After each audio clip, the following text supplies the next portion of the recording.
குடிக்காதீங்கடா, யாரும் குடிக்காதீங்க. குச்சிங்கன்னா முதல்ல வானம் போவோம், அடுத்தது மரியாதை எல்லாம் போயிடும்.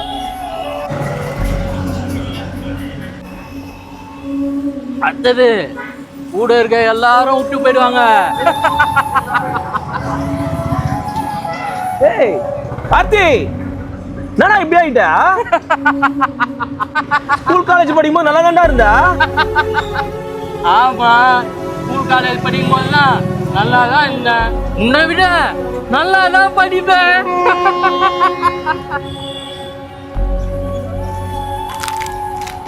ஆனா நான் தான் இப்ப குடிகாரன் ஆயிட்டேனே. காலேஜ் ஸ்டார்டிங்ல இந்த ஃப்ரெண்ட்ஸ் எல்லாம் வெளியே போகும்போது